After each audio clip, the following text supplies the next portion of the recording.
Olá, amigas e amigos, estamos aqui em mais um Podercast, sempre com um convidado especial, dessa vez com o secretário estadual de Esporte e Lazer, ex-deputado Cássio Andrade. Deputado, muito obrigado aí pela sua visita. Obrigado, Jorge. Obrigado pelo convite, né? Agradecer.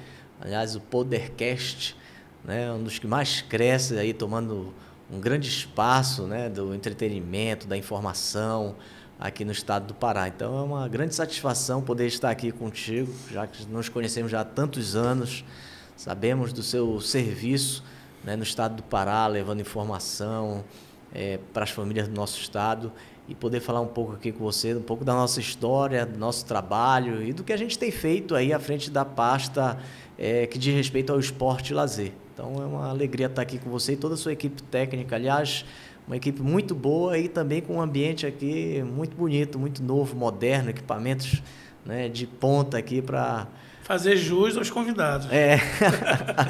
Cássio, tu és do esporte também, né? Não és um secretário biônico, não foi alguma coisa assim.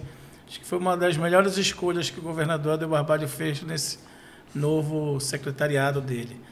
E tu viestes aí de uma carreira política muito jovem, né? Verdade. Foste vereador, né? Me conta um pouco aí como é que começa a trajetória do Cássio Andrade. Eu estava na faculdade, né? Eu cursava o curso de Direito em 2003 para 2004. Assim, eu vinha desse curso, que é um curso muito dinâmico, onde tem um leque muito grande de oportunidades. Durante os 5 anos do meu curso de Direito, eu trabalhei em vários locais, em escritórios de advocacia, no Tribunal de Justiça, como estagiário. Me formei em 2004 e no mesmo ano que eu me formo como advogado, nessa época eu também já estava me enveredando pelo caminho também do empreendimento. Eu sempre trabalhei com peixes ornamentais, com comércio, e nesse mesmo ano também eu me formei e, eu digo assim, um pouco por um acaso, né, acabei entrando na política, né, incentivado por alguns amigos, e fui eleito vereador de Belém em 2004. Né, eu tinha 23 anos, salvo engano, fui o mais jovem vereador de Belém, e aí desde então eu exerci 5 mandatos consecutivos, não parei mais. Fui vereador na capital, depois eu fui 3 vezes deputado estadual consecutivos, também fui o mais jovem deputado estadual da Assembleia Legislativa, e em 2018 eu me elegi deputado federal pelo estado do Pará. Cumpri 4 anos de mandato como deputado federal.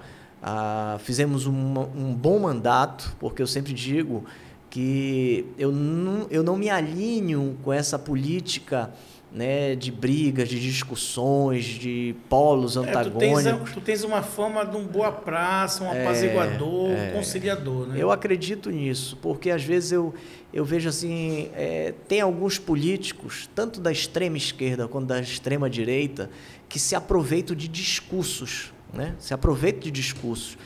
E eles às vezes recebem muitos votos pelos discursos oportunistas, ou de um lado ou de outro. E quando tu vai espremer esses políticos, normalmente, o que ele já fez? Que recurso ele conseguiu? Que obra? Que equipamento ele levou? O que ele atendeu? Quando você vai ver, é quase que zero. Eu vou dar um exemplo de Belém.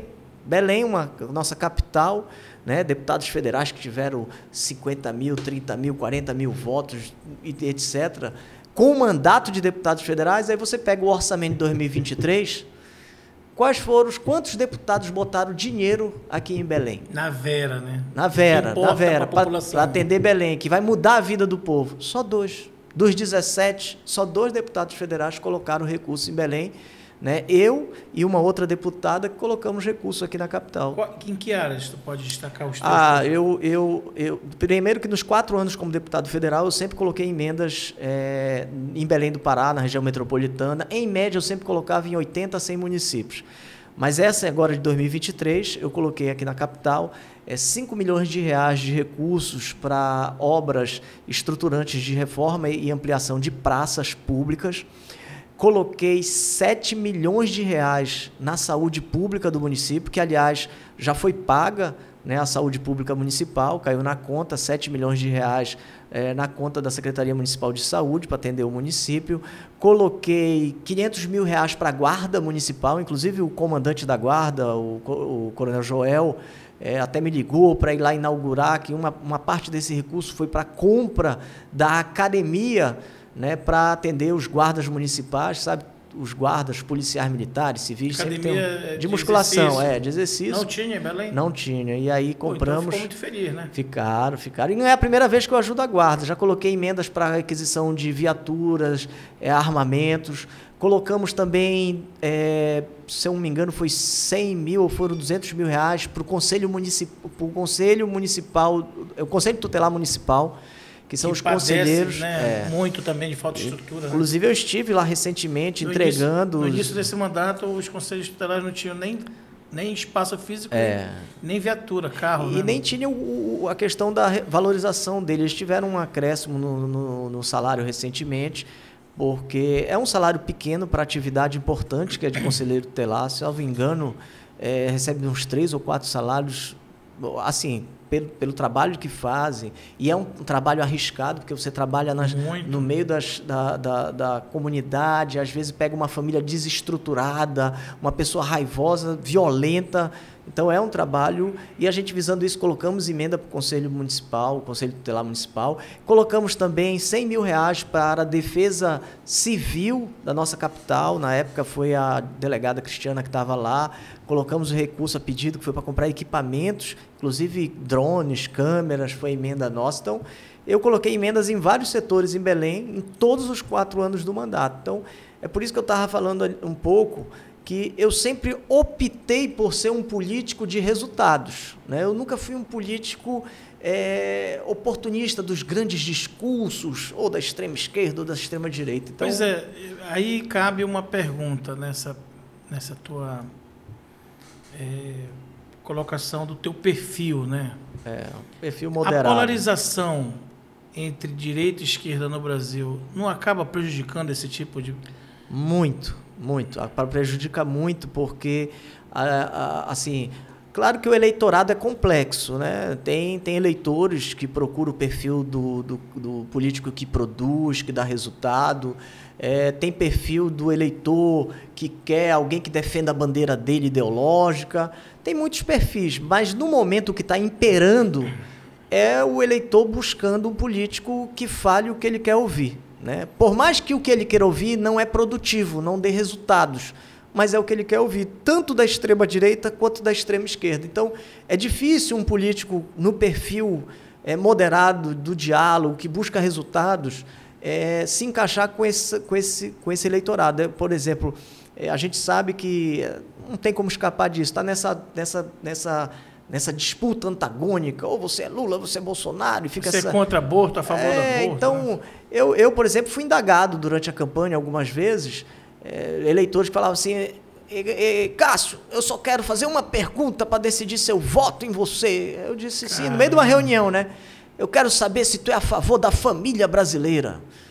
Aí eu fiquei assim, até meio sem jeito, mas como assim família? Que família? Quem é contra a família? Quem é contra a família? Tem alguém contra uma família? Assim, eu tenho a minha família, eu sou casado, tenho 2 filhos, eu preservo, eu amo conviver com meus filhos. Agora, eu posso definir qual é o perfil da sua família, cada um tem seu perfil. Então, agora deixa eu dizer uma coisa, eu como deputado federal, eleito deputado federal, eu não tenho como definir o perfil das famílias brasileiras.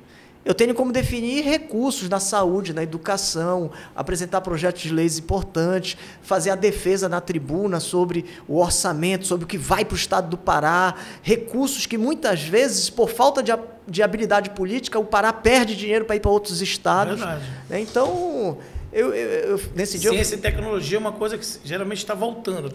Exatamente. Então, por quê? Porque... às vezes, o eleitor não está preocupado se aquele político vai trazer uma ponte, uma creche, uma escola. Ele quer saber se ele é contra ou a favor do banheiro unissex, do banheiro... Então, é difícil lidar com isso, né? Você é contra o aborto? Eu falei, sou contra o aborto. Mas e aí? A pauta que me define é isso? Né? Ou seja, eu vejo assim a política se apequinar bastante no que diz respeito a resultados. Então, eu sempre fui um político do resultado. E eu falo isso sem nenhum problema com ninguém, tá? Porque esse problema hoje é tanto da extrema-direita, não é da direita, mas da extrema-direita, quanto da extrema esquerda. Eu acho que a direita e a esquerda são importantes. O político se posiciona do lado da centro-direita ou da centro-esquerda, são políticas importantes, elas não são necessariamente antagônicas. Correto. O que é o antagônico é o extremismo. Foi o extremismo que levou guerras pela Europa, que levou guerras da nossa humanidade, porque o extremismo não aceita a opinião diversa da dele. Esse que é o ruim da política. Exato. Então, eu não consigo me encaixar, eu não sei ser populista. Eu, por exemplo, fui candidato a prefeito de Belém, né? Tu sabes. E às vezes, eu escutava da minha equipe de marketing falar assim, Cássio, tu tem que ir para a televisão e prometer alguma bolsa, algum benefício. Eu falei, eu dizia para a minha equipe, mas eu estudei, eu li o orçamento de Belém, eu sei qual é a capacidade de Belém para se endividar, eu sei qual é a capacidade do orçamento, eu não tenho como prometer um benefício que eu sei que o orçamento não vai dar conta. Então, eu fui para a candidatura a prefeito de Belém mostrando os caminhos para Belém arrecadar, que é o que está faltando hoje. Né? Palpável. Por exemplo, Belém hoje produz cerca de 30% do ICMS arrecadado do Pará vem de Belém. E Belém só pega de volta 8% desse ICMS. E vai numa decrescente. E vai numa decrescente. Na Porque outros municípios como Pebas, Canaã... Que é uma injustiça, né? Eles vão assumindo... Que é uma justiça. Porque engolindo o bolo orçamentário. Totalmente. O FPM, no Parauapebas e Canaã recebem o mesmo ICMS de Belém, que tem, sei lá, 5 vezes a população. Porque eles produzem o minério, né? Eles extraem o minério, mas esse minério não gera riqueza para o Pará. Primeiro, porque não paga imposto, devido à Lei Candir. Segundo, que não está gerando uma cadeia produtiva, né, que a gente chama de escalonamento. Então, mas eles, na hora de receber o repasse do ICMS, calcula-se como se eles estivessem produzindo, mas não estão produzindo. Então, tem muitas injustiças. Belém é uma cidade problemática, a gente sabe disso, mas tem soluções, né? Cássio, inevitavelmente... a gente que tem aqui uma leitura dos bastidores da política percebe que tu sempre tiveste uma aproximação com o PSB sob o teu comando, digamos assim. Tu sempre tiveste uma preocupação de estar no governo, estar junto ao executivo para conseguir, como tu mesmo acabaste de dizer, trazer resultados, fazer uma política de resultado, né? Que tiveste com... O PSB esteve com o amigo Gabriel, depois tu assumiste o PSB, né? Com o Almir nós não tivemos. Nós tivemos com o Jatene. Não. Jatene. Tá. Na época, o PSB ajudou a eleger o Almir Gabriel numa ampla... Mas não esteve? Aí ajudou a eleger, né? Ajudou a eleger em 90... E qual foi o ano do Almir? 94, se eu não me engano. 94, 98. 1998. Eu ainda tinha 13 para 18 anos nesse período. E depois, mas logo no início teve o episódio do massacre de Eldorado dos Carajás. Sim. Aí o PSB rompeu. Foi? Ficou mais ou menos um ano no governo e aí rompeu. Aí o PSB ficou, né, cerca de 7 anos, né, na oposição ao governo Almir Gabriel. Aí depois veio a governadora Ana Júlia, né? Veio o Jatene, perdão. O Jatene passou o mandato. Aí o Jatene ficou 4 anos no poder, o PSB também não era da base aliada do Jatene, durante os 4 anos. Aí veio a Ana Júlia, onde o PSB, na época, inclusive indicou o vice-governador, que depois saiu do PSB. Aí fizemos parte do governo da Ana Júlia. E depois... 4 anos, né? Aí depois o Jatene se elegeu, voltou. Aí o Jatene fez um convite ao PSB e nós ocupamos, na época, a parte da Secretaria de Justiça. E depois, na eleição do... Justiça e Direitos Humanos. Aí depois o Jatene se reelege. Jatene se reelege com o apoio do PSB. Depois eu tinha uma relação muito grande na época pela minha convivência com o Márcio Miranda, né, um amigo que a política me deu, e nós apoiamos o Márcio para a eleição de governo do Estado. O Márcio perdeu a eleição, o Helder ganhou a eleição em 2018, né?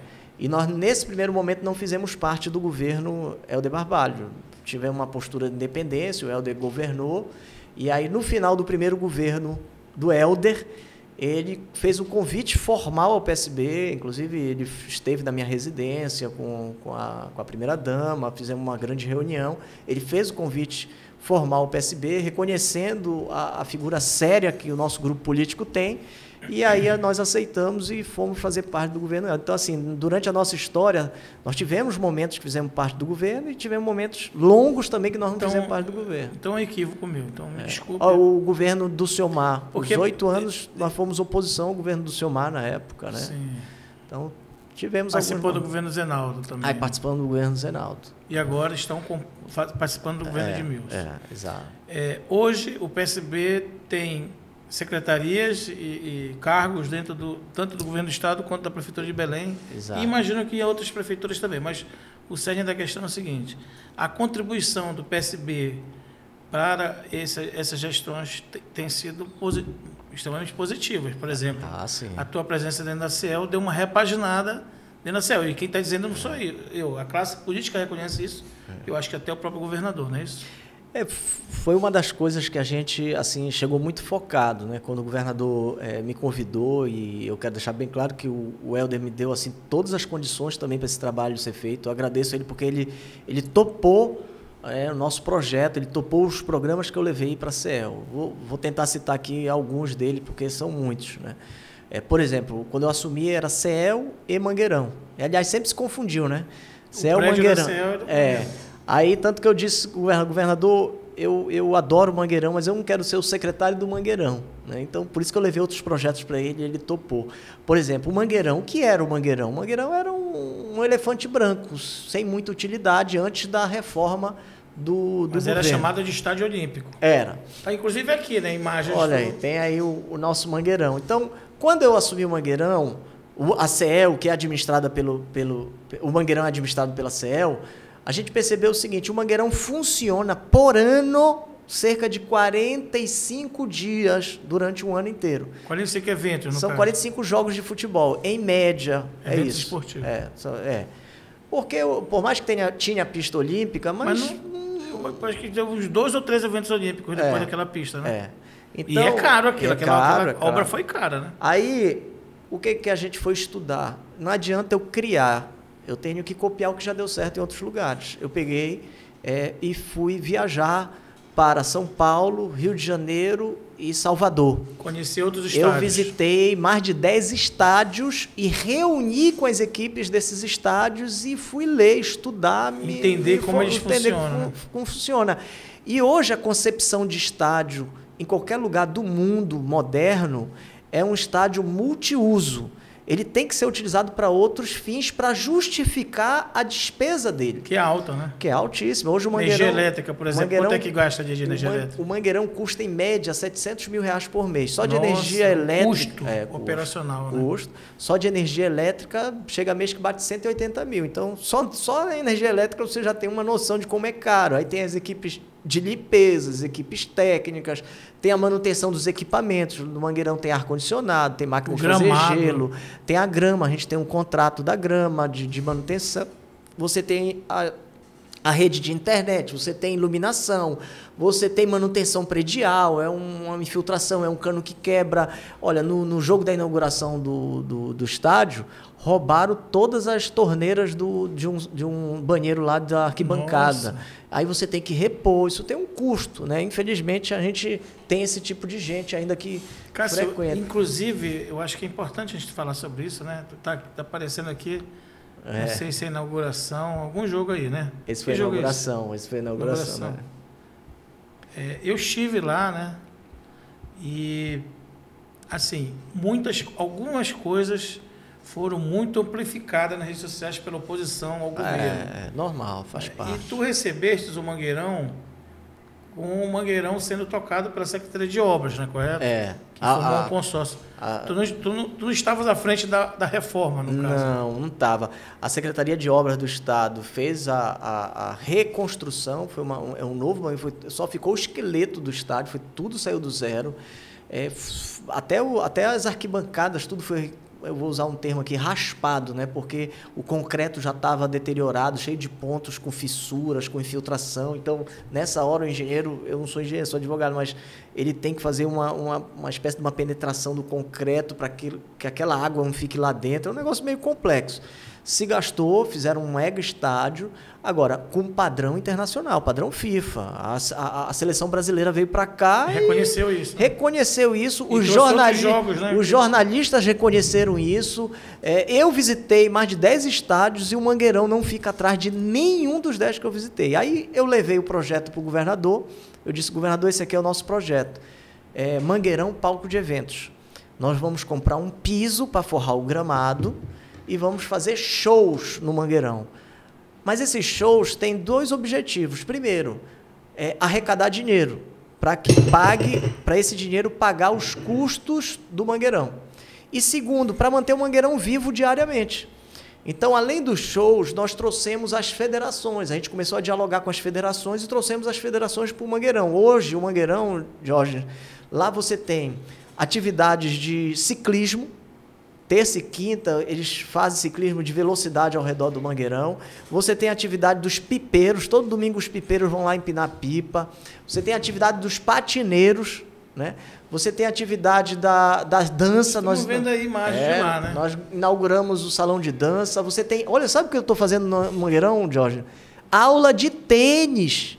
Aí vai me pegar, mas tem tênis lá. Eu peguei tinta, eu com a minha equipe lá, pintamos o piso nas medidas de tênis, puxamos uma rede de tênis. Nós temos hoje mais de 80 alunos de tênis, com o professor dando aula de tênis no piso do Mangueirão. Como é que se inscreve? Para a gente levar o coelho lá para Pode. Nós temos aula de tênis, agora nós estamos pintando o piso, nós vamos ter aula de basquete no Mangueirão, mas tem ginásio. O Alexandre gosta de basquete. Nós não temos ginásio no Mangueirão, mas a área da esplanada é concretada, é só pintar, botar as A dança, dá para levar o nosso editor lá, o Cris? Vou levar o Cris para dançar. Nós temos dança em cadeira de rodas, nós temos skate. A Federação de Skate fechou uma parceria conosco, eles têm uns dias na semana, eles sobem lá na arquibancada, lá no alto, e eles vêm com aqueles longboard, fazendo aquelas descidas radicais. Sabe o que eu estava querendo te pedir? Para a gente criar lá um dia pro rapel, que eu sou doido para fazer rapel, cara. A gente tem, é uma ótima ideia, a gente tem os esportes radicais, a Federação dos Esportes Radicais já fechou conosco, nós já temos aulas de slackline, né, que chama, que é aqueles slackline, que anda aquelas cordas. E rapel é uma boa ideia que você me trouxe. Mas o importante dizer é que de segunda a domingo, tem alguma atividade dentro do Mangueirão. Que legal. Está sendo utilizado, não é mais perder o título de elefante branco. Agora olha, o espaço multiuso. Mês passado, nós arrecadamos, os últimos 2 meses, nós arrecadamos quase R$1 milhão. Não é para a conta da CE, é para a conta do Estado. A empresa paga na conta 01 do Estado, o dinheiro cai na conta do Estado e esse dinheiro volta para pagar a conta de energia do Mangueirão, o terceirizado, a limpeza, etc. Então, assim, a gente procurou dar gestão, resultados. E hoje é um espetáculo. Outra coisa, os shows, alguns podem dizer, mas um show é caro, como é que eu vou fazer? Eu vou para um show? Tudo bem, a gente entende isso, mas pelo menos tem um show aqui. E outra coisa, se não viesse para cá, sabe para onde ia o show? Para Manaus, para Macapá, para São Luís, vinha vir para cá. Quando olha o show da Joelma, a gravação do DVD, os aviões vieram lotados de fora. Esse pessoal chega aqui, fica em hotel, gera renda, ele pega o Uber, ele pega o táxi, ele come num restaurante. Movimenta a economia. Então, com os shows, eu consegui... Sempre vai ter reclamação, né? Por exemplo, normal. A gente viu algumas reclamações, não foram muitas, mas eu recebi, por exemplo... Com aquelas carretas de som, né? A gente já apurou essas denúncias, são justas as denúncias verdadeiras, né? Reclamações, perdão. É verdade que tu fizeste uma recomendação para que isso fosse ajustado? Fizemos, já conversamos com a Polícia Militar, já conversamos com a diretoria do Mangueirão, para que esses eventos, eles tenham... primeiro, aquele aparelho de decibéis para controlar o volume. A dosagem, né? E o horário também, não ser até tarde. Mas só lembrando, para quem está nos escutando, que sim, a liberação de um show, ela passa pela polícia. Ou seja, a Polícia Civil ela tem que dar um alvará para o show funcionar. Para quem está solicitando. Exatamente. Nós, aqui da secretaria, a gente aluga o espaço, é igual um salão de festa. A gente aluga o espaço vai funcionar de tal hora a tal hora, ele paga a conta e para ele funcionar, ele tem que ter as licenças para ele funcionar. Sem a licença, os bombeiros, a Polícia Civil, eles podem fechar o evento. Esclarecimento importante. Então, há de se cobrar de quem é responsável pela autorização. Pode. É isso? Se passar do coisa, a Polícia Militar ela pode fechar um show e não é responsabilidade da CEL se o show for fechado. Tipo assim, a empresa vir reclamar com a CEL. Ela não pode vir reclamar com a CEL, porque no alvará dela tem o horário de funcionamento daquele show. Mas hoje o fato é que o Mangueirão tem atividade. Antes o Mangueirão funcionava 45 dias, hoje o Mangueirão funciona 365 dias do ano, com festas, eventos, atividades esportivas, e hoje o Mangueirão tem renda, coisa que nunca existiu na vida. Então, a gente deu gestão. Fora os outros projetos que nós temos os Jogos Indígenas, que estavam há 13 anos sem funcionar. Pois né? Tinha uma coisa... 13 anos sem funcionar. Eu fiz o projeto, o governador gostou, autorizou, vai ser feito agora em abril, na cidade de Marabá, reunindo todas as etnias, 6 modalidades. Nós temos os Jogos Abertos, o JOAPA, que foi finalizado agora no Mangueirão, no Mangueirinho.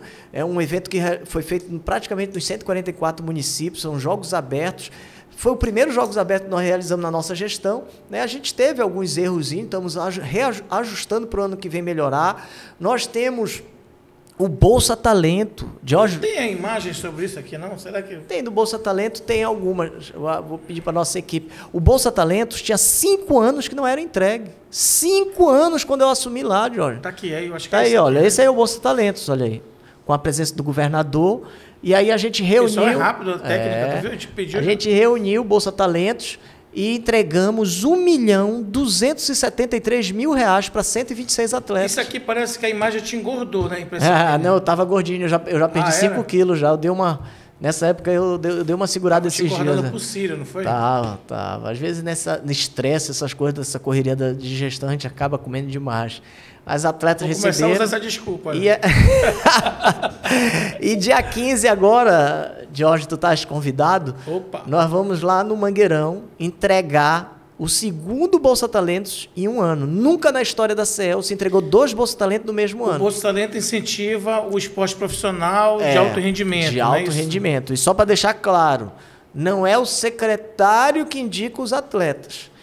A CEL abre um edital... As federações inscrevem os atletas que são ranqueados, são os 3 melhores atletas, e há depois uma análise da CEL nos quesitos técnicos dos títulos que esses atletas ganharam. Por exemplo, tem um atleta que ganhou um brasileiro e um norte-nordeste, mas aí tem um atleta que ganhou o mundial. Esse que ganhou o mundial sobressai do que ganhou o brasileiro e o regional, porque ele ganhou um mundial. Então, ele ganha o Bolsa Talento, não o outro. Então, não é uma escolha livre quem vai receber o Bolsa Talento. Então, nós vamos entregar o Bolsa Talentos.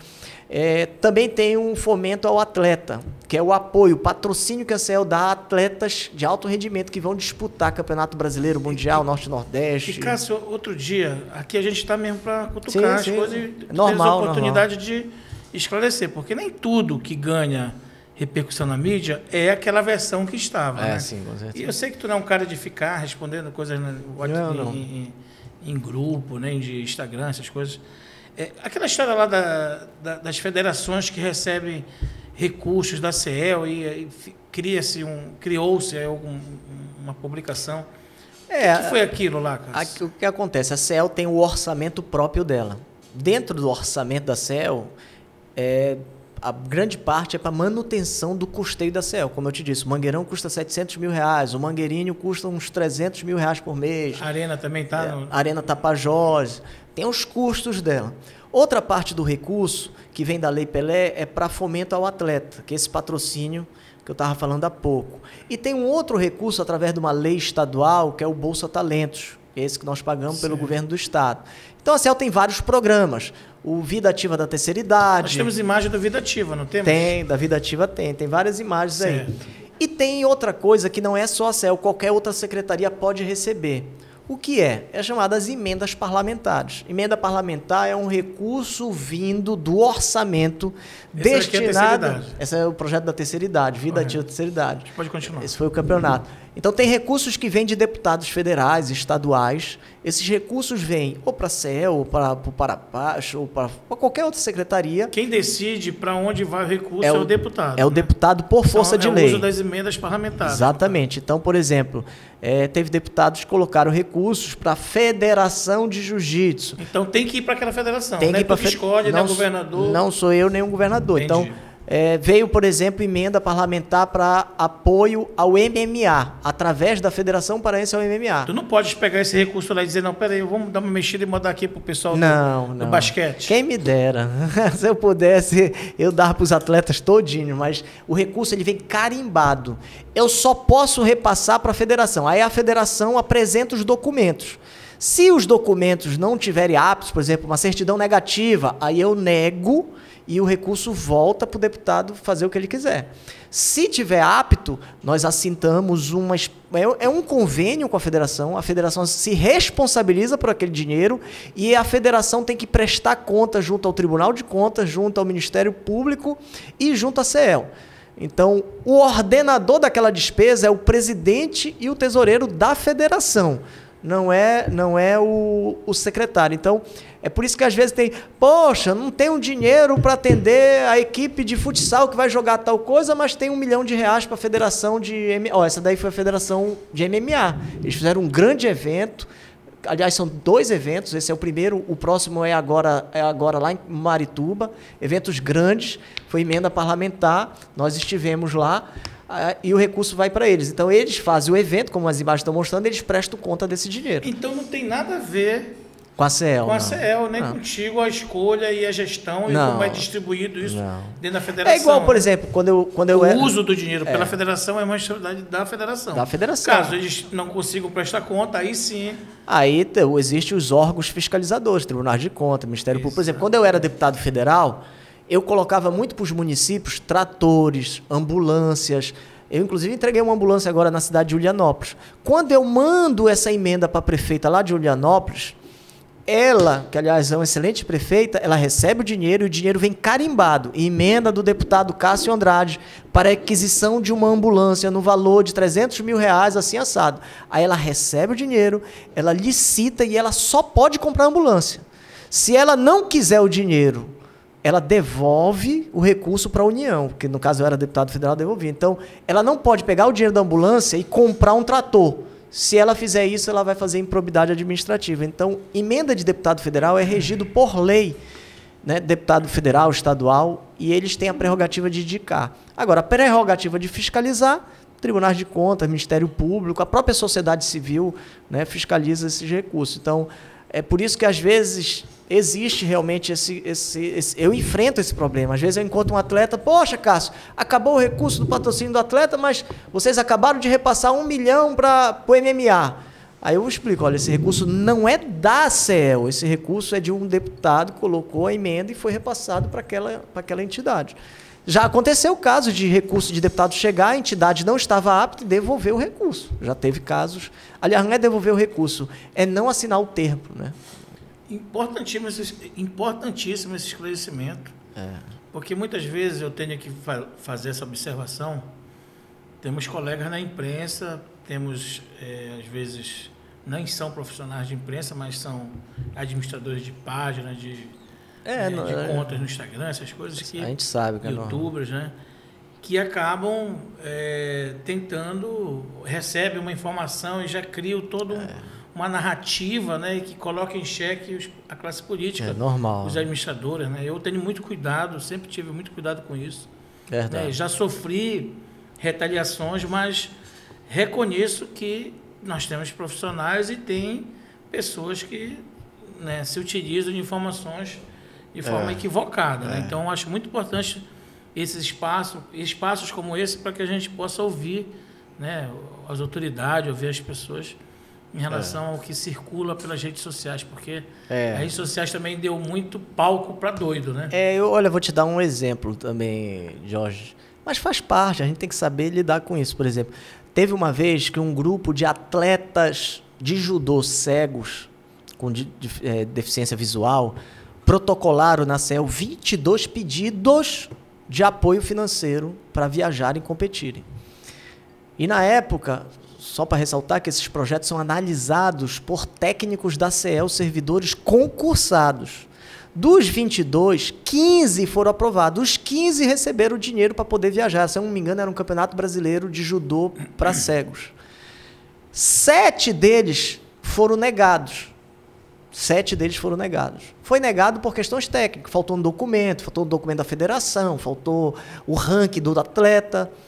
Porque se tem a imagem, a lenda de que não, basta eu protocolar e o deputado vai lá e libera. Não é assim, é dinheiro público, existe todo um padrão e eu não quero. Eu tenho uma trajetória política, eu não quero manchar minha trajetória para querer fazer politicagem lá dentro. Eu faço política, politicagem não. Até porque também tu nunca tiveste nenhum envolvimento, nunca foste acusado, nenhum processo. Graças a Deus. Graças Nem processo, a Deus. Tu nunca sofreste, né, Cássio? Graças a Deus a gente tem a vida tranquila. E desses 22 atletas, olha que interessante, 15 receberam dinheiro e 7 foi negado e a CEL abriu prazo para eles recorrerem da negativa. É tudo por e-mail. Eles não recorreram da negativa, mas foram para frente da secretaria, pegaram uma câmera e fizeram um vídeo apelativo. Eu até entendo, mas foi um vídeo injusto. Estou aqui na frente da CEL porque o secretário me negou apoio para esses 7 atletas cegos aqui. Eu vi. Aí, pô, quem olha, pensa assim, Cria nossa, uma sensibilidade, esse Cássio é um cara ruim, rapaz. Não atendeu os 7 atletas cegos, ou seja, me jogando contra a opinião pública. Mas não fala a verdade, não explica com detalhe o que está por trás de tudo isso. Quem, em sã consciência, um político como eu, iria negar apoio a um atleta cego? Quem? Eu sou louco? São questões técnicas. Eles não recorreram, mas eles não falaram... Porque tu também não pode incorrer em irregularidade, né? Não pode posso. Pegar, olha, dá um jeitinho aqui, ajuda aqui, meu amigo, ajuda aqui. Não tem como. E, assim, e quem analisa o projeto daquele atleta é um servidor concursado, que analisa, são os técnicos, aliás, bons técnicos que nós temos na DETEL. Então, às vezes é negado, às vezes um atleta fica chateado, mas quando tu vai ver, está faltando documento, não tem o aval da federação, não está ranqueado. Só que quando a pessoa, hoje virou moda, né? Você pega um videozinho e começa. Quem vê o vídeo já dá razão para quem está fazendo o vídeo. Um escuta o outro lado. É terrível. Então, eu, assim, como político, eu estou há 23 anos na política, eu já estou acostumado assim, um pouco com isso. A gente sabe como funciona, mas a gente tem que ter tranquilidade para saber responder, claro. Moderação. E, principalmente, não pegar corda. Porque hoje o que mais tem na política, nas pessoas que estão ao teu redor, é gente te dando corda para querer ir para o enfrentamento, para o embate, para a esculhambação, para a guerra, tal, tudo isso. Eu tento ter calma, vamos lá, dá para resolver? Vamos resolver. Não dá para resolver? Tem que explicar porque não dá para resolver.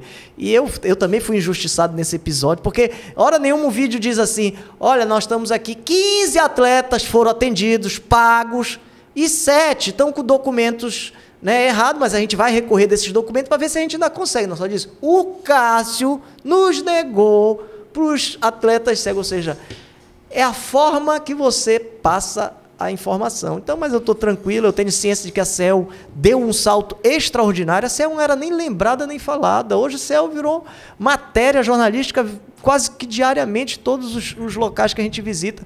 Vou dar um outro dado.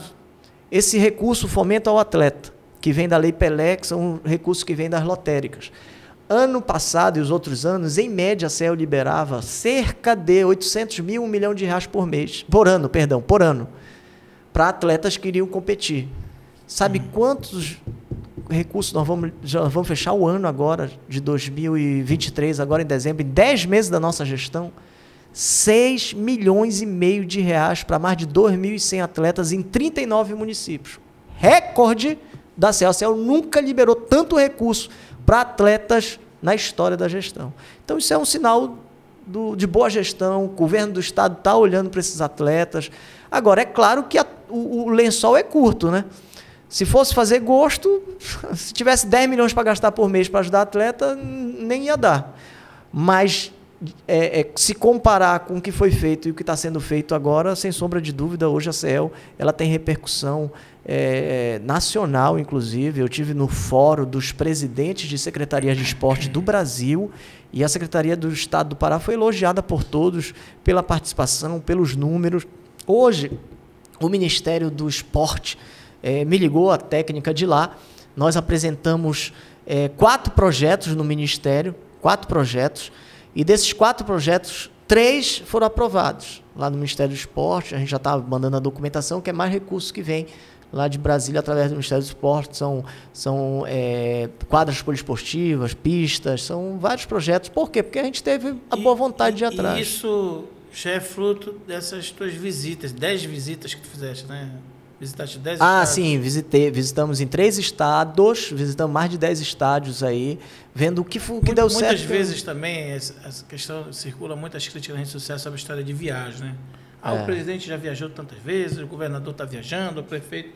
Inclusive, muitas críticas, né, da oposição ao governo e ao prefeito, o governador e o prefeito, sobre a questão de Dubai, né? Eu estava conversando aqui com o deputado Fábio, né, Fábio Figueiras, e ele... Justamente nós tocamos nesse assunto, né, de que era imprescindível que o governador estivesse, certeza, né, na COP 28, que o prefeito também estivesse na COP 28, porque a próxima COP, que é a COP 30, será realizada em Belém. São eventos Então, como importantes. é que eles não vão estar? Né? Então, acho que a oposição, tudo bem, é da política, faz né? parte, Fazer a crítica e tal, fazer... Mas tem coisa assim que fica muito jogar para a plateia, né? Não é uma coisa assim valendo, porque o gestor ele precisa estar, né, atrás de recursos, atrás de apoio, né? Quem é prefeito, quem é governador, presidente da República, ele é o representante. E tem aquela velha frase: quem não é visto não é lembrado. Então, quando tem eventos importantes... Isso para os funcionários que faltam aqui.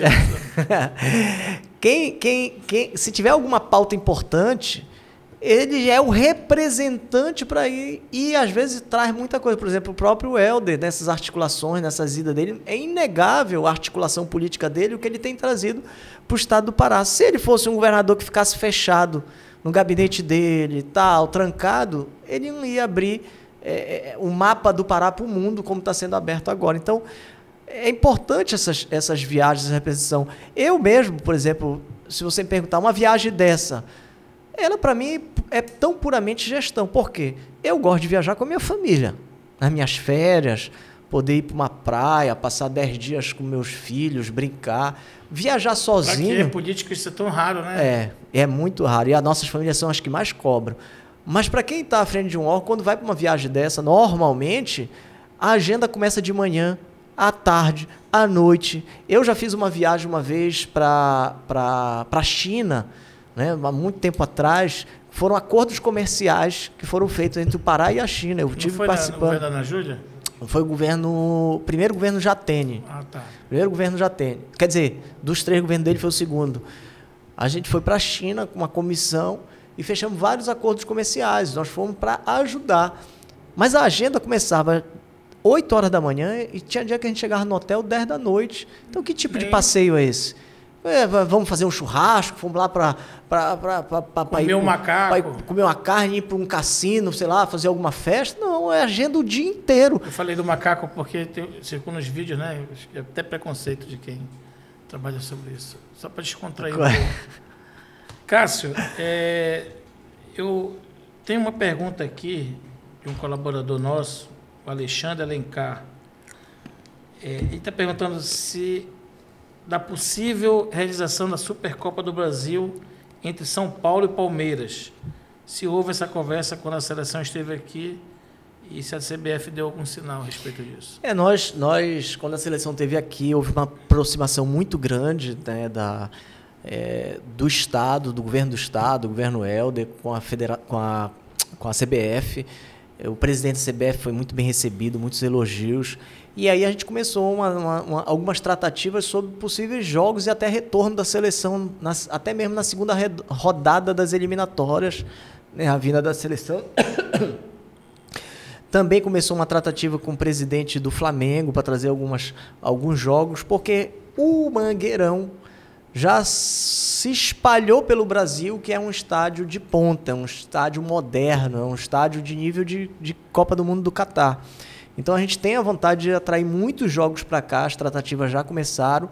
Agora, recentemente, teve essa questão aí na CBF, né? A Justiça afastou o presidente, etc. A gente não sabe como vai ficar ainda essa conversa, porque se mantiver esse afastamento dele, aí é um novo processo. Se ele se manter, é uma questão interna deles lá, o que está acontecendo, né? Até eu mesmo nem adentrei muito nesse assunto, porque eu não conheço bem, mas os diálogos estão tendo, inclusive com o Flamengo, que já confirmou a vinda para cá, para o Mangueirão. Inclusive, hoje eles protocolaram oficialmente o pedido para 2 datas aqui no Mangueirão.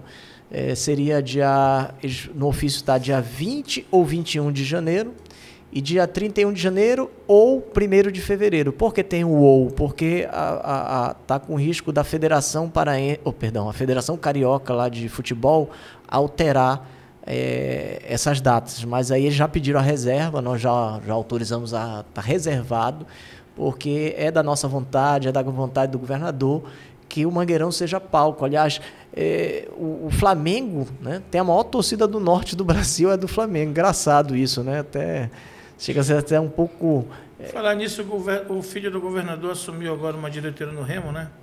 E na fala dele, né, uma fala que repercutiu bastante nas redes sociais, ele disse que ele foi convidado pelo novo presidente do Remo, eleito, e que a ideia era justamente fomentar com que a juventude né, valorize mais o nosso futebol, né? Do que eu, por exemplo, sempre digo o seguinte, que eu sou paysandu aqui em qualquer lugar. Aí eu quero, mas qual é o time que tu torce em São Paulo? Paysandu. E no Rio, Paysandu. O meu time, ele, né, já foi para estádios internacionais, já foi campeão da Copa dos Campeões, inclusive acabaram, né, para sacanear com a região norte, né, a elite do futebol, né, Alexandre? O Alexandre que está aqui acompanhando a gente, sabe mais tem disso. tudo de futebol. Ele estava me fazendo umas perguntas aqui que eu, ainda há pouco, aqui, que são dos bastidores do futebol, que eu não conheço bem. Verdade.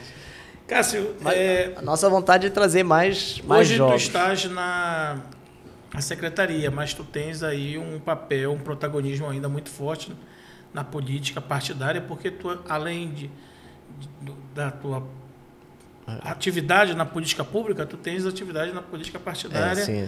E és presidente do PSB Nacional. O PSB Nacional indicou o vice do Lula, então... O PSB tem uma pujança, tem moral, digamos assim, nesse governo Lula, através do ex-tucano, né, ex-PSDB, Geraldo Alckmin, que foi governador do maior estado do Brasil. 4 vezes. 4 vezes, São Paulo. Aliás, para mim é um dos melhores políticos que o Brasil tem. O epicentro, né? O estado, o epicentro econômico. Eu me identifico muito com ele, porque ele também é um político moderado, é um político do diálogo, ele busca muito entender os 2 lados de uma discussão. Circula muitos vídeos, né, de discursos dele contra o PT, contra o Lula, e agora na época, ele no PT. Isso significa que tu tens capacidade de se adaptar, né, de mudar de opinião, porque mudar de opinião não é um erro, né, Cássio? E tem uma... Eu adicionaria um item a mais, Jorge. Quando eu decido apoiar um governador, um presidente da República, assim como o Alckmin apoiou o Lula, é o vice do Lula, não quer dizer que ele concorde com tudo do presidente Lula, né? Como nós do PSB não concordamos com muita coisa do governo federal. Aliás, o PSB já teve, inclusive, em lado antagônico, né, do PT em alguns momentos, por não concordar, divergir de muitas coisas. Então, às vezes, o caminho leva a uma união em nome de um embate maior. Então, nesse momento, o PSB discordava muito mais, totalmente, do governo passado, e entendeu que o único caminho que poderia ser era esse. Não quer dizer que, olha, é mil amores, é o melhor governo do mundo, tem suas críticas. Política é escolha, né? Tem que escolha, ter lado. Então só não pode ficar em cima do muro. Então, o PSB hoje faz parte da base do governo Lula, e aí você vê, por exemplo, nesse mesmo episódio, quem mais gritava, né, que era Bolsonaro, quem mais gritava que era Bolsonaro no governo passado, hoje 80% dos que mais gritavam estão todos, né, ocupando o espaço no governo Lula. E o Tarcísio, lá em São Paulo, né, que é do PL, né, do PL. Que foi o principal cabo eleitoral do Bolsonaro, logo depois da eleição, sinalizou que teria diálogo com o governo, porque ele ali não estava como representante do PL, sim como representante do povo de São Paulo. Tu deste um exemplo, deste um exemplo magnífico. Tarcísio apoia o Bolsonaro. Entre Bolsonaro e Lula, o Tarcísio fica com o Bolsonaro. Sim. Não quer dizer que ele concorde com tudo que o Bolsonaro faça. Aliás, os dois já tiveram embates, inclusive, já tiveram brigas. O Bolsonaro está morrendo de ciúme deles lá em São Paulo, porque o Tarcísio parece que está fazendo uma boa gestão, né, que a gente escuta, e ele está assumindo um papel importante dentro do PL, né? E pode se posicionar. E aí o Bolsonaro já está meio chateado com ele, botando ele de lado e dizendo que fui eu que criei o Tarcísio e tal. Ou seja, você já vê um clima ali de... Tem um ex-deputado federal falando a mesma coisa de uma deputada, mas tudo bem, não vamos tocar nesse assunto. Então... Mas esse negócio de pai, né? Tem uma coisa assim, eu discordo disso. Eu acho que uma coisa, você é aliado, você tem ali na sua base pessoas que vão se destacando e cada um cria a sua vida, né? Esse negócio de o cara viver debaixo da saia do outro, não existe isso, né, cara? Com certeza, a gente entende que cada um toma a sua estrada. Em algum momento nessa estrada você caminha do lado de alguém, às vezes não está mais. A gente tem casos famosos aqui no Pará, né? Os deputados do PL, que eram unicarne, né? E de repente Joaquim Passarinho, o próprio menino saiu, né? O Zeca Marinho saiu. Zequinha Marinho. O PL todo tá num pé de guerra. Tá vendo os deputados estaduais, o PL fez 3 deputados estaduais, os 3 num pau de guerra, os 3 não brigando, se falam, né? Uma confusão. Então... Por falar em PL, eu publiquei, inclusive, fui fazer uma matéria sobre isso. Tu não te reelegeste federal, né? O partido não fez o quociente. O quociente eleitoral é uma coisa que pouca gente sabe, né? Como é que funciona. Tenta, de uma forma didática, explicar essa questão.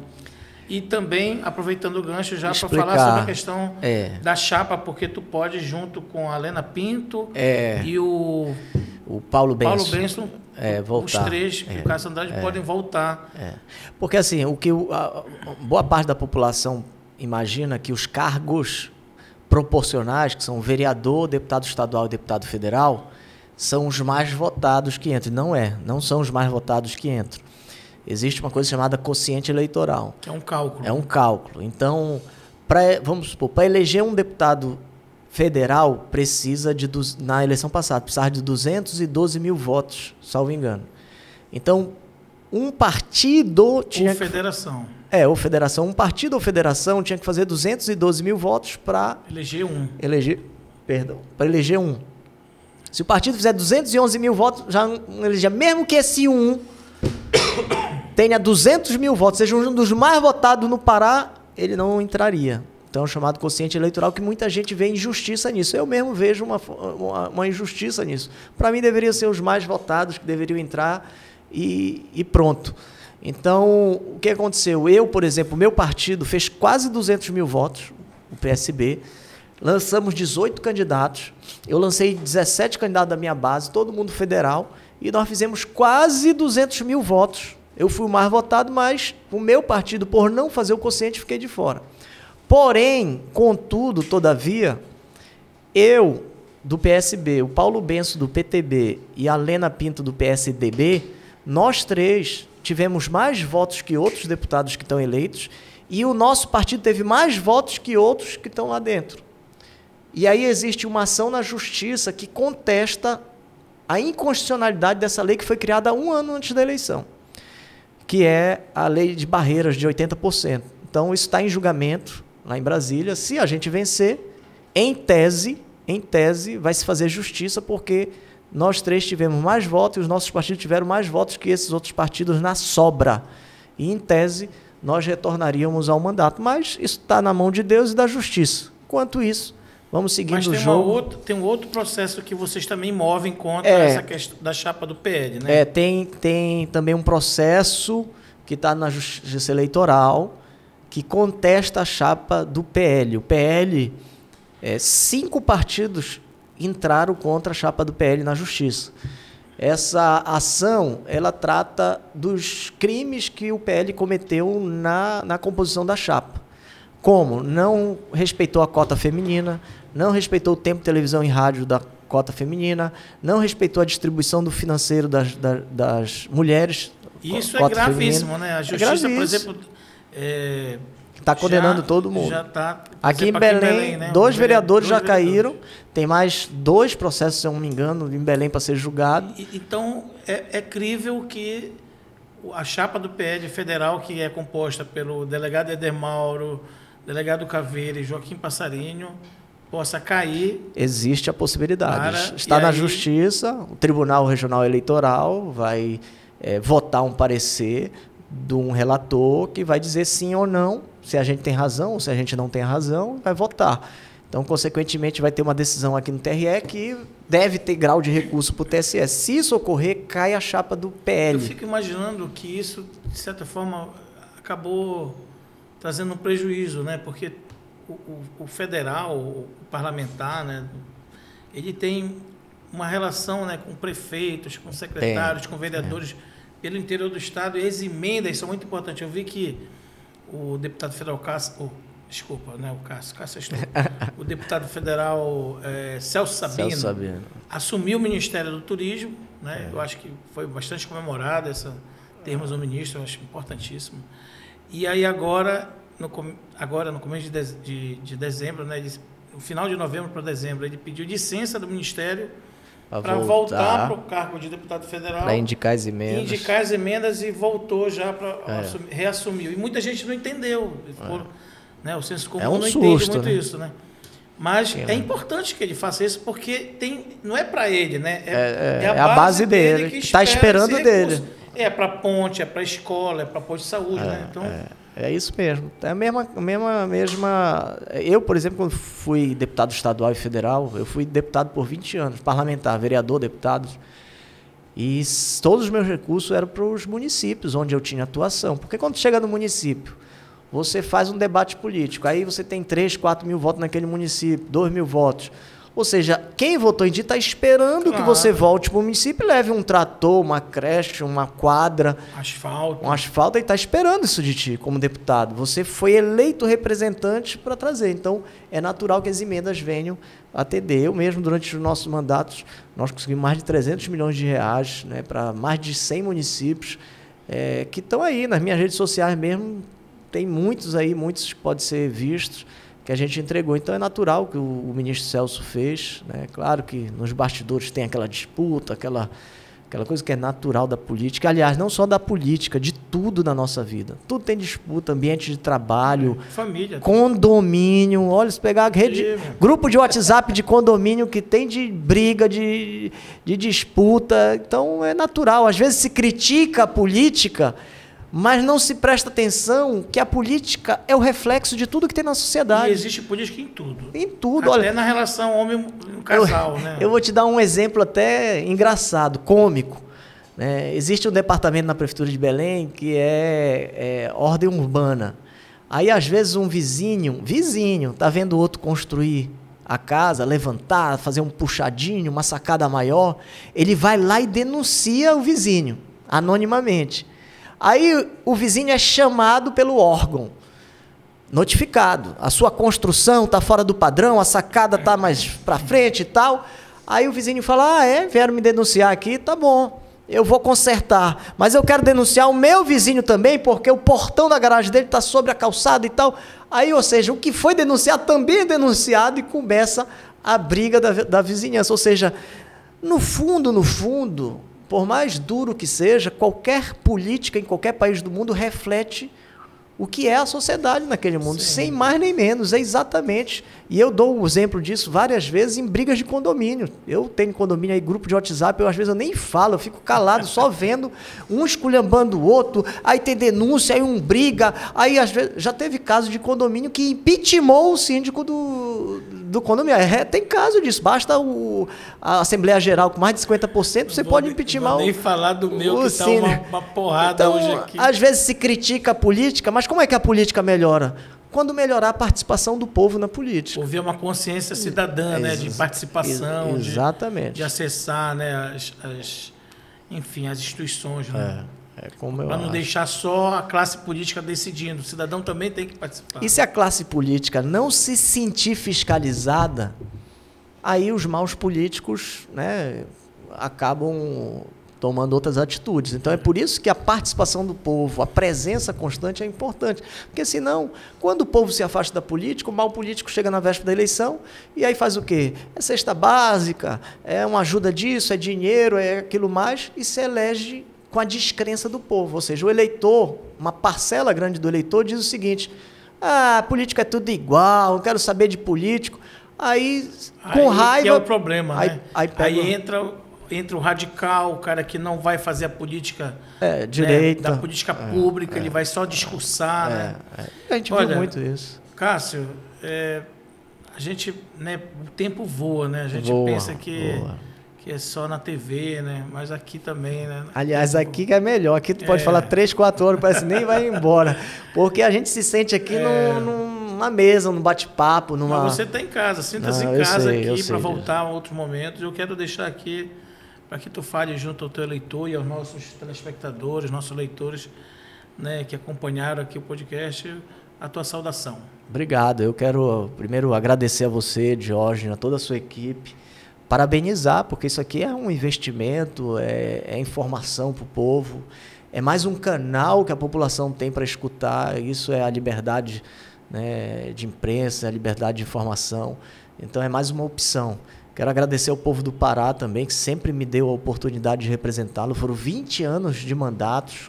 Eu sou muito grato. Imagina, um garoto, né? Eu estou com 42 anos, ter 20 anos de mandatos políticos. Hoje estou à frente da Secretaria de Esporte e Lazer. Como você disse, eu fui atleta, competi em natação, judô, mas foi no jiu-jitsu. Sou faixa preta de jiu-jitsu, competi muitos anos. Durante 8 anos da minha vida eu competi o jiu-jitsu em várias competições nacionais e internacionais. E hoje o destino me colocou nessa pasta, na qual eu estou muito feliz de estar à frente, com muitos desafios, tendo a humildade de compreender aonde eu erro para consertar no ano subsequente. Nós vamos fazer isso, consertar os nossos erros, mas com toda certeza que o número de acertos foi imensamente maior e que a gente deu muitos resultados à frente dessa pasta. Agradecer ao governador Helder, que nos deu a oportunidade, deu todo o apoio a todos os projetos que nós levamos até ele, a equipe do governo, dizer da nossa felicidade, né, do Pará ser sede da COP30, né? Muita gente está vendo, COP30. Eu, como cidadão, estou muito otimista, porque essa COP, né, vai servir para que nós, gestão de maneira geral, políticos, possamos trabalhar arduamente para que o Pará e Belém... A sociedade toda vai ganhar. Vai ganhar, muito recurso vai vir, obras estruturantes, vai acelerar certas obras. O governo federal vai ter que olhar melhor o Pará, porque o Pará vai ser o palco do Brasil na COP30, né? Então vai ter que ter maiores investimentos e principalmente porque há uma injustiça histórica de todos os governos, de esquerda, de direita, sempre... Norte e Nordeste são esquecidos, e mais ainda o Norte do que o Nordeste. Sempre é tudo para o Sul, Sudeste, nada contra nossos irmãos vizinhos, mas se você pegar o nível de investimento dessas regiões, né? É um desequilíbrio. Hoje eu estava discutindo sobre isso. Porto Alegre, que é do tamanho de Belém, quase do mesmo tamanho de Belém, tem o dobro do orçamento de Belém, com a mesma população. Metrô, já tem VNT há muitos ou seja, anos, né? Quem está em melhores condições recebe mais dos governos federais, governos que passaram, do que quem está em menos condições, que é o Norte e o Nordeste, mas especialmente o Norte. E para nós do Norte, mais ainda, porque só se fala em Amazônia, em preservação, tudo bem, vamos preservar. E o povo que está aqui? Quais são os mecanismos que serão criados? Não dá para ser um santuário com as pessoas passando fome, sem água, sem saneamento, sem internet, sem luz, né? Sem luz, vê o que mora um pai de família que mora numa palafita ou que mora numa área ribeirinha que não tem energia. Então, Pará vai ser vista pelo mundo, vista pelo governo federal. Eu espero que tenha grandes investimentos, teve grandes anúncios, espero que esses grandes anúncios venham. E com toda certeza, né, com esse grande governo que o Helder está fazendo aí, com vários aspectos, e eu na área de esporte, né, lutando para que mais quadras poliesportivas possam ser construídas, mais ginásios possam ser construídos, mais apoio aos nossos atletas para nos representar. Inclusive a CEL, ano que vem, vai licitar 40 praças de esporte e lazer por todo o Pará, um programa da Secretaria do Governo do Estado do Pará. São praças com multiuso de várias atividades, não é praça de recreação, é praça de atividade esportiva e de lazer. Então, também estamos felizes com isso. Vai ter em Belém, vai ter em Ananindeua, Marituba, Benevides. É uma espécie de mini usina da paz que nós vamos fazer, né, voltado mais para o esporte. Então, As perspectivas são grandes, como eu disse, como cidadão eu estou feliz dessa COP estar vindo aqui, porque é a nosso sopro de esperança que essa região metropolitana possa ter uma estrutura melhor, porque ninguém aguenta mais passar 1 hora no trânsito sei lá, de Marituba até Belém para chegar num local, numa situação que desgasta qualquer trabalhador que chega no final da tarde, quer chegar cedo em casa, está com seus filhos, com sua esposa. E a gente espera que venham grandes obras que melhorem a qualidade de vida do nosso povo e alavanque a economia. Porque eu volto a repetir, gestão é levantar a economia. Não adianta só falar em benefício. Vou dar isso, vou dar aquilo. Da onde? De que dinheiro? Da onde vem? Por isso que a gente espera que com todo isso, o turismo que deve aumentar com a COP, né? Turismo é o meio mais limpo, rápido e eficiente de uma cidade, um estado receber dinheiro. Está aí Dubai, né? A gente conhecendo Dubai, que hoje, dentro uma cidade, né? Dentro dos Emirados Árabes, há 20 anos atrás era um deserto. Mais dinheiro do turismo do que do petróleo. Que louco aquilo, né? Louco. No final do ano, o governo de Dubai, ele distribui um lucro entre todos os cidadãos no estado. Todo cidadão tem um CPF, uma conta bancária, no final do ano ele distribui um dinheiro do lucro do governo, principalmente no petróleo. E o turismo movimenta tudo ali. Então, é isso que Belém tinha que investir. Nós temos 39 ilhas aqui na frente, maravilhosas, espetaculares. Tem que ter incentivo. Por exemplo, alguém que abrir um empreendimento aqui nas ilhas tem que diminuir a burocracia, diminuir o número de licenças, diminuir o número de documentação, ser mais prático, porque qualquer empresário, e eu sei porque eu sou empresário, você se desestimula quando vê a quantidade de coisas que você tem que abrir para abrir um negócio, de licença, de tudo quanto é coisa. Ou seja, e da velocidade, porque se você pede uma licença ou enfim, alguma operação de alguma empresa nos Estados Unidos, eles já te dão previamente, pronto, você já pode começar a trabalhar. Nós vamos analisar seus documentos. Se tiver errado, nós vamos fechar a sua loja. Mas tu já está autorizado. Tu já está autorizado. Se tu tiver errado, o problema é teu, tu vai pegar prejuízo. Mas quem está certo sabe que os documentos estão certos. Aqui não, tu espera 6 meses, 8 anos, vai para o setor, volta para o outro, e aí vem a burocracia do poder público. Ou seja, tem que inverter essa lógica, incentivar e não ter esse preconceito sobre o setor produtivo, que muitas vezes a extrema esquerda gosta de fazer, né? O rico contra o pobre. Eu lembro que na tua campanha para prefeito, a gente ia terminar, mas já que tu provocaste, né? Na tua campanha para prefeito, tu falaste muito sobre as PPPs. Eu gostei muito, porque tem coisas, tem gargalos que nem a direita nem a esquerda não resolve, né? E a PPP, ela pode trazer soluções para velhos problemas, não é isso? Eu levei isso para as praças públicas, era meu programa, transformar as praças públicas, o que eu fiz no Mangueirão, transformar nas praças públicas. Mas como, Cássio? O que é uma praça? É um local de encontro, né? As pessoas vão se encontrar. O que você quer numa praça? Você quer tomar uma água de coco, um lanche, um brinquedo para as crianças? Você quer alguma atividade? As pessoas vão para o shopping para quê? As pessoas vão no shopping para procurar um produto para comprar, para ir comer no restaurante, para ir no cinema. Ir para uma praça só para ter gramado e uma sombra de uma árvore não é atrativo. Então, tem que linkar o valor comercial com o valor de lazer. Tu fala de ter quiosque, ter vendas, academias ao ar livre, essas exatamente, coisas. Você tem que agregar valores numa praça.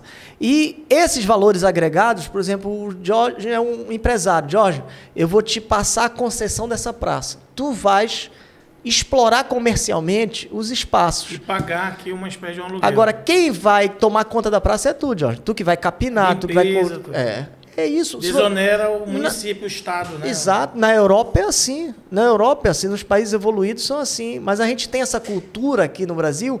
Tudo é o Estado que tem que resolver. Tudo é o Estado que tem que bancar. Tudo é o Estado... Até os programas sociais. Não, se teve 6 filhos, é o Estado que tem que bancar. O Estado tem que dar isso. Não é que eu seja contra programas sociais. Eles são necessários e precisam ser. Mas se transformar os programas sociais numa coisa politiqueira e não num programa político. Ficou politiqueiro demais. Aí o estado de bem-estar social ele vai para as cocuias, né? Vai. Porque tu não garante outra a universalização dos direitos, né? Porque o cobertor é curto. Outra coisa, Jorge, que ninguém discute nesse país. Ninguém tem coragem por preconceito. Um plano nacional de planejamento familiar. Ninguém se discute. Vários países já têm, né, o único governador que fez isso uma vez foi Mário Covas. Ele foi criticado pelos movimentos religiosos. Ora, ninguém vai te obrigar a não ter filho ou coisa desse tipo. Mas, por exemplo, o Estado tem que incentivar, por exemplo, nós homens, o Estado bancar fazer vasectomia.